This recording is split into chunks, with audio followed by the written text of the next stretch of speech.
Yo, what is going on today, YouTube? Hope you guys are doing fantastic. With patch 11.8, it brings a lot of interesting changes that can kind of switch up some builds, some gods that are good. A lot of changes to gods that are bad, a lot of changes to bad items. I've got 7 builds that I'm very excited to try after the patch. And as long as nothing changes, these are builds I'm 100% trying the day that the patch drops. Starting with number 1, Nuwa. Guys, Archmage is getting buffed. Now, let me do the math quickly for you, because unfortunately, Gem is still very strong. But with a little tech, Archmages on the ultimate is probably a little bit more valuable. I say probably because I didn't do the exact math between Archmages and Gem, but I'm going to pretend like Archmages does more damage, okay? Archmages gives mana. Book of Thoth actually gives a lot more power than Doom Orb does. Spear of Deso, Obshard, Rod, and Soul Reaver kind of gives this build a lot of pop. So when you had this old build, you're seeing at around 500 power. With this new build, after the Archmages buff, the Calamitous Rod buff, and then the combination of Rod and Archmages, you can actually get up to 600 power without any power pot, without any red buff. And then if you combine that with Archmages giving you 30% extra damage, you end up getting an extra 180 damage on all your abilities, which is, I mean, when I say it out loud, on the ultimate, 180 on 5 different people, it like kind of sounds like a lot and then not a lot at the same time. So it adds almost 1,000 extra damage, and that's without a 500 pot, without the red buff. If you get the red buff, if you get a 500 pot, if you get, you know, a little bit more flat pen on the augment or whatever, you could be getting this up to 1,000 extra damage on everybody else on the enemy team. So the ultimate would do a lot. Is it more than Gem of Focus? Probably not, just because of all your other abilities. Even if the ult alone would be more, which I wouldn't be surprised if Archmages makes your ult do more than with Gem of Focus, but then your 1, 2, 3 combo is going to be worse. Your survivability is going to be a little bit worse. Do I care though? No, because I like big number make happy. I'm going to be building this one. The next one, our Sleeping Giant has gotten a massive buff, and an item that he actually uses surprisingly well, Curse Weaver. So a KUMBHAKARNA support with Spartan Flag, Cannoneers, Relic Dagger, Curse Weaver, Spirit Robe, Manticore. The combination of just getting a lot of health in your build, 250 here, 250 here, 300 here, you get another 250 here, 0 here, and then another 300 here. Manticore Spikes is proccing a percentage, so this ends up being 6% of your maximum health every time you pick up a spike and then use an ability. And then Curse Weaver, 7.5%. This is still saying 5%, but it's 7.5% after the patch. I mean, that's a lot of percentage that you're just slowly whittling someone down with, on top of your 3 actually doing more damage, your ult being on a lower cooldown. Kumba might be a little bit of a threat. I would recommend going Blink, and I would recommend going Thorns to kind of get that damage up just a little bit more and to be able to get on their backline.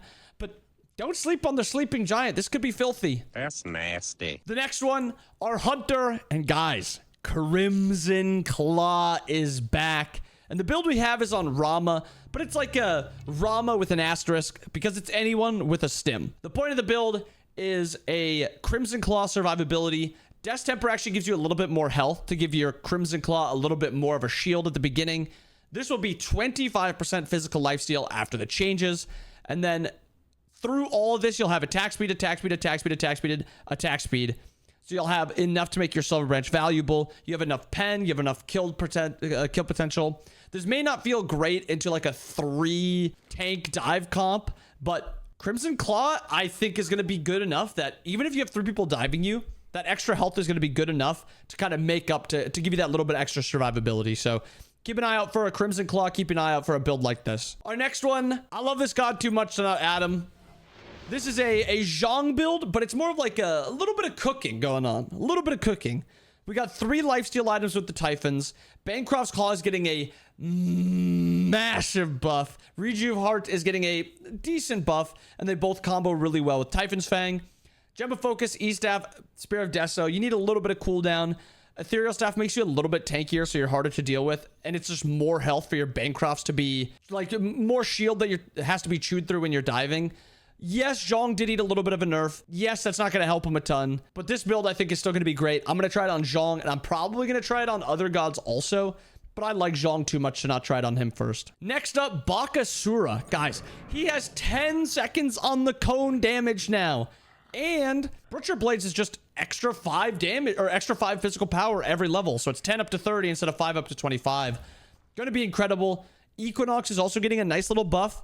Guys, look at the build though. Eye gives you movement speed, Equinox movement speed, Stone Cutting movement speed, Serrated movement speed, Blood Force movement speed.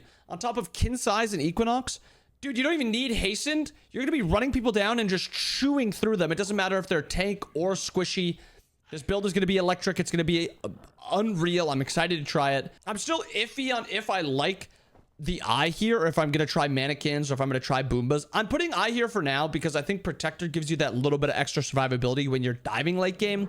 I'm gonna try this, but I might switch it out for either one of the other starters. The Soullaner, I'm excited to try. Kind of in the same vein as Bakasura because it's an Equinox build, but Osiris with an Abyssal Stone Equinox and then his ult comboed with the movement speed from your erosion when you're ulting in and Reverent Pridwin's extra shield based off your protections. You get 25% extra, which is pretty insane. A lot of damage on Heroes Act, on Animosity Axe, a lot of damage on Equinox.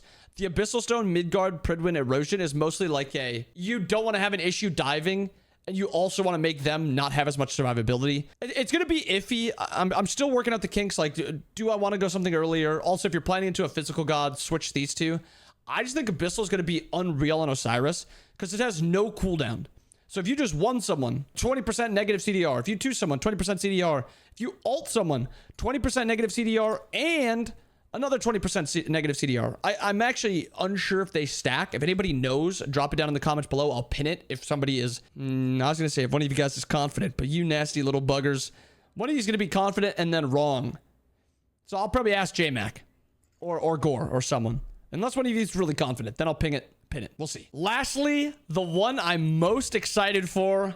Guys, I was in the kitchen with this one. Let me cook. 40% cooldown, crit Kali. Yes, I know what you're saying. But Bobby, everyone says don't go crit on Kali. Guys, her physical power got buffed. Malicious Deathbringer makes it so her ult comes up faster. 40% cooldown. The Fail Not makes you crit more. Movement speed, shred. Try it out. All I'm saying, there is a chance it sucks. But I didn't say these are the 7 builds that are going to be busted. I said 7 builds that I'm excited to try. So I do hope you guys are excited to try these as well. Let me know. What are you guys excited for? What have you guys been cooking up? Give me a build. Drop it down below. Maybe I'll even try it on stream. I hope you guys enjoyed the video. Hope you guys have a wonderful day. I'll see you guys again next time. Peace.